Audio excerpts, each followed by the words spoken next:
Oi, gente, paz do Senhor, tudo bem com vocês? Bom dia, boa tarde, boa noite. Eu não sei que horas você vai ver esse vídeo. E eu vou gravar vários vídeos e vou deixar salvo no celular para mim ir postando aos poucos, porque eu estou assim, sem tempo de fazer live, então eu vou gravar uns vídeos e deixar salvo para mim ir postando aos poucos, tá bom? Você sabia que quando você se propõe a orar por alguém, orar por você mesmo, orar pela sua família, muitas das vezes, enquanto mais você ora, mais você acha que as suas orações não está sendo ouvida. É só você ler em Daniel. Daniel, ele entrou em um propósito e ele começou orando e tinha um demônio impedindo as orações dele chegar até Deus. Aí Deus enviou um anjo, o anjo Miguel. Você que tem um conhecimento bíblico melhor do que eu entendi que foi o anjo Miguel. Mas assim, eu não tenho totalmente certeza se foi o anjo Miguel ou se foi o anjo Gabriel. Eu entendi que o anjo Miguel foi o anjo que ficou no lugar de Satanás. Quando Deus expulsou Satanás lá do céu, o anjo Miguel ficou no lugar dele. Porque quem conhece a palavra sabe que Satanás ele tinha inveja de Deus. Tudo que Deus ia fazer, Satanás queria tomar o lugar de Deus com inveja. Ele enganou uma parte dos anjos, né? Porque os anjos deram ouvido a ele. Então, esses anjos que deram ouvido a ele viraram demônios. E ele virou Satanás. Deus expulsou ele do céu, juntamente com aqueles anjos que deram ouvido a ele, que se transformaram em demônio. E aqui no livro de Daniel 10, Daniel 10, 11, fala assim: ele me disse, Daniel, homem muito amado, esteja atento às palavras que vou lhe dizer. Fique em pé, porque fui enviado para falar com você. Foi o anjo Miguel que foi enviado para falar com Daniel. Deus enviou o anjo Miguel para falar com Daniel. Enquanto ele falava comigo, eu me pus em pé, tremendo. Então ele me disse: não tenha medo, Daniel, porque as suas palavras foram ouvidas. Desde o primeiro dia em que você dispôs a oração, a compreender e a se humilhar na presença de Deus.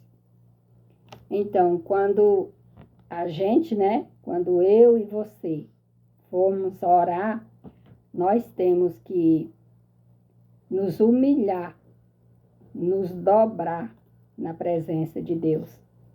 Muitas das vezes a gente dedica o dia da gente a tantas coisas mundanas, né? Coisas do mundo mesmo, os nossos afazeres do dia a dia, coisas do mundo, trabalho, as coisas que você vai fazer. Aí, quando chega no final do dia, a gente está tão cansado por ter se dedicado a tantas coisas, que aí a gente acaba oferecendo aquela oraçãozinha fuleira, né? Para Deus. Uma oraçãozinha, Deus, obrigado por mais um dia, obrigado pelo livramento, obrigado pela comida, obrigado. A gente agradece por aquilo que a gente recebe, né? Todos os dias. Mas tem coisas muito mais importantes que a gente tem que se preocupar, exatamente, são coisas assim profundas, coisas da nossa alma. A gente tem que se preocupar com a nossa salvação, porque aqui, todos nós sabemos que aqui é só uma passagem. Nós não vamos ficar aqui, né? Existe a eternidade. Hoje eu estava conversando com uma pessoa, com uma colega, a gente se encontramos e eu estava conversando com ela e ela estava falando para mim que a mãe dela estava só pela misericórdia. Foi nessas palavras que ela falou para mim, que a mãe dela estava só pela misericórdia. Porque ela disse que a mãe dela já está com 90 e poucos anos e a mãe dela teve aquela doença chamada mal de Alzheimer, onde ela só lembra da infância. Ela só lembra da infância e ela falando para mim que a outra irmã dela está cuidando da mãe dela e a mãe dela é agressiva, né? A mãe dela é agressiva, a mãe dela fica chorando. Por quê? Porque ela já está muito velhinha. Então, quando fica muito velhinha, acaba se tornando uma criança bruta, né? Porque a gente fala criança, mas é totalmente diferente. Porque uma criança, conforme o tempo vai passando, ela vai se desenvolvendo, né? Vai crescendo, vai tendo maturidade, vai se tornando um adolescente, né? Um adulto. E uma pessoa, né, já de idade, um idoso, a gente fala que ele se tornou criança novamente, mas não é, porque a tendência é sempre piorando mais, né? A criança vai desabrochando e a pessoa mais velha vai dando mais trabalho, né, no caso.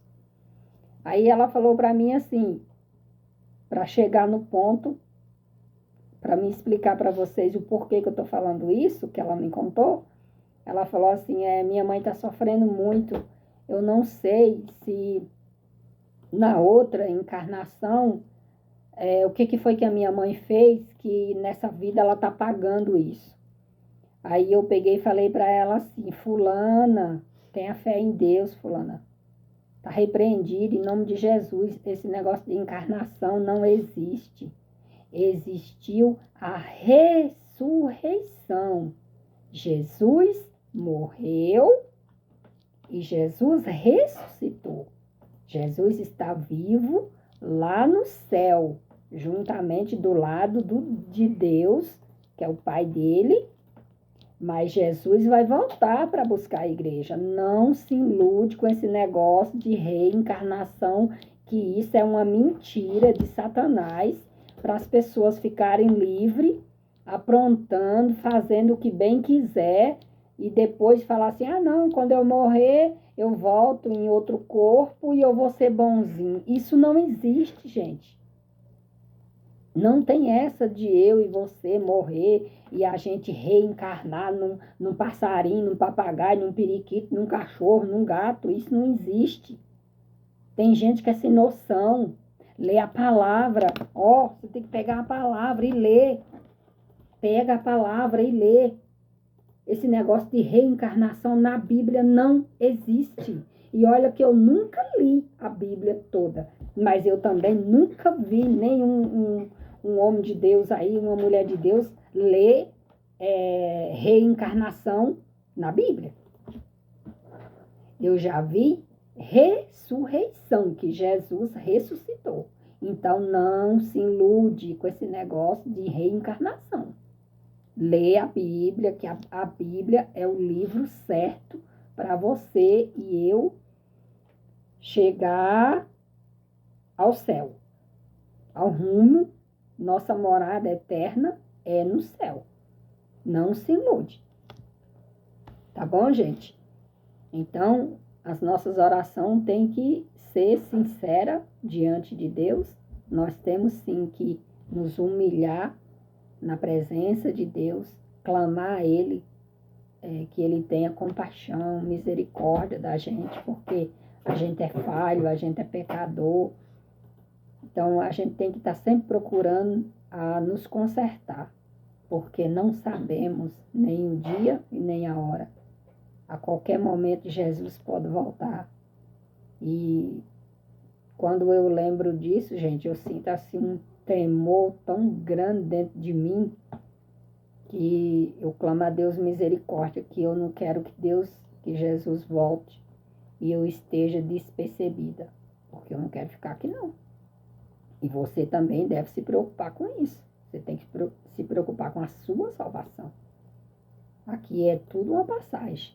Não que nós vamos parar de lutar, parar de trabalhar, não, mas a gente tem que fazer isso com vigilância. Tá bom, gente? Um beijão para todos vocês e até logo.